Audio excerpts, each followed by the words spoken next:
Congratulations. How does it feel to be a UFC fighter? Familiar. Familiar. I've been dreaming and working so hard for so many years for this. So yeah, familiar. Finally, it was about time. Did it live up to the way that you had pictured it your whole life? Yes, to be honest, yes. I mean the lights and the atmosphere is incredible. So yeah, this is the UFC. This is the big stage. So yeah, beautiful. Talk to me a little bit about the fight. Did it go the way that you had thought it would? Did the opponent surprise you in any way? Absolutely not, to be honest. We knew this guy is going to be extremely dangerous on the feet and on the ground because of his wrestling background.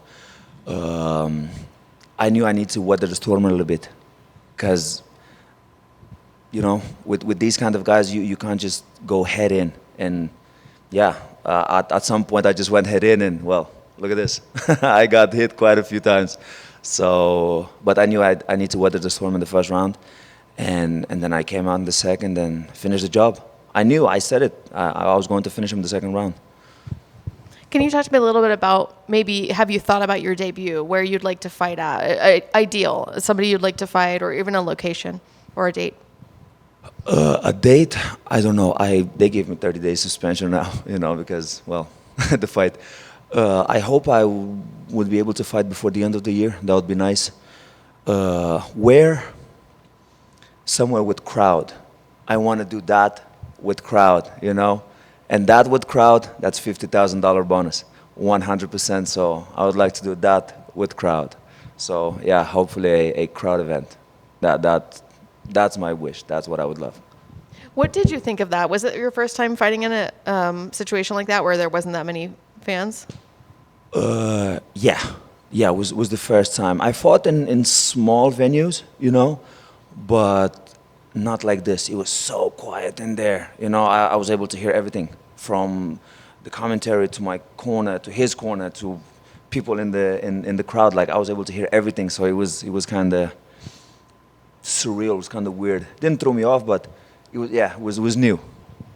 And so a lot of fighters fight here, you know, a lot nowadays.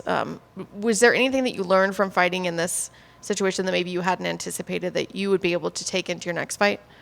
I mean, I don't know. Like for me, a fight, it's a fight. With crowd, without crowd, I mean, I'm focused on the man that I have in front of me, and that's it. Now, again, with crowd, it's different. This is different. So I don't know which one is better, but doesn't matter to me too much. And now that you've accomplished the goal of becoming a UFC fighter, what's the next goal? What's the next milestone you want to hit? I make it to the top 15, top 10, top 5, and the belt. Like, if you come into the UFC and you don't have this goal, you should not be here in the first place. You know what I'm saying? You should strive for the top. That's my opinion. So, yeah, that's what I'm ahead. How many fights do you think it'll take before you get into the top 15? The right fights. It can take 10 fights, it can take 3 fights. You know what I'm saying? So, the right fights. Thank you. Congrats on the win. Tremendous performance. We saw a little bit of ebb and flow, back and forth, a little bit of everything. What was the talk like in between the rounds that your corner was able to keep you focused and just say, like, here's what we need you to do. Don't get caught up in this whole thing. This is what we need from you tonight. So I was trying not to brawl too much with him. You know, I knew he's going to come and just swing with both hands. I just make sure I had my hands up. And on the feet, actually, I think I got caught like once or twice, like very good shots, but nothing crazy. But I knew, because of his wrestling, I knew he's gonna try to take me down. I caught him early. I caught him with the right hand early, and he wobbled. So I knew from there he's gonna shoot, and he did, and took me down. And on the ground, because I had some smaller injuries, I didn't want to force a crazy scramble, you know, to get back on the feet. If I would have wanted, I would have get back on my feet like this quick. But because, you know, some bruises that, you know, when you train hard for a fight like this, you end up with bruises that can mess you up in there. So I choose the approach of staying down on the ground, try to time up, eat a few shots if it was necessary, and just kind of try to weather the storm in the first round. Yes, sir. That's awesome. What are these, and not to give away too much, of course, Were these bumps and bruises a factor to where you had to adjust the game plan in your fight tonight? Yes. Right. The the fight opened with the event opened with two solid fights and then some finishes. Does this add any kind of pressure already to the pressure you come in trying to get this contract with the UFC? Not one bit.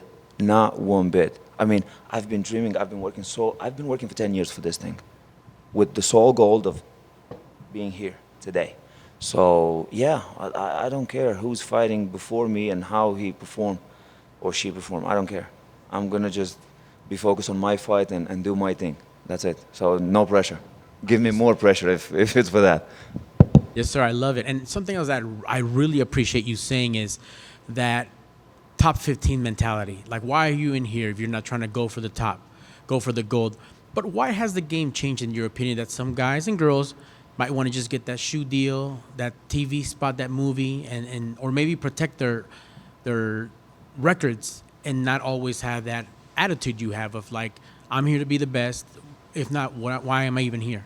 I think that's a question you should ask them. I mean, I don't know. I mean, obviously I'm here for the money. You know, I'm here to get as much money as possible, and people use this platform to find ways to do, you know, money and other things in a different way. So they kind of, I don't know. You should ask them, to be honest. And last for me, and of course with the wins, the money will come. Walk me through that finish, because it was very methodical. It was like a young veteran. You didn't just go balls to the wall and just see what lands. Nothing wrong with that, by the way. People want to see a finish, but you took your time, walked him down, and you know, head, body, just really picked them apart. Almost like everything was in slow motion from this dream you had, and you were able to make it happen in real life. So yesterday when we had the weigh-in, I saw him a little bit soft around the middle. So I'm like, that's no way that body can take too much damage. So if I find the perfect moment with the right shot, I can hurt him.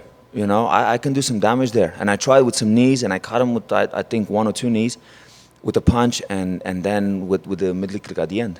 I caught him with that middle kick, and then I saw him get his elbows in. I was like, yeah, I got you.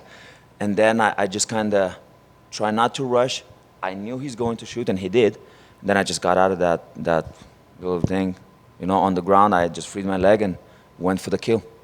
But, you know, calm, not to rush, because I knew how dangerous he is. He's 17-1. Like, you don't rush on a 17-1. Like, you need to take your time. So, yeah, that's what I did. Love to see it. Vicious, violent, but also calm. Keep him coming. Congrats on the win, sir. Thank you very much.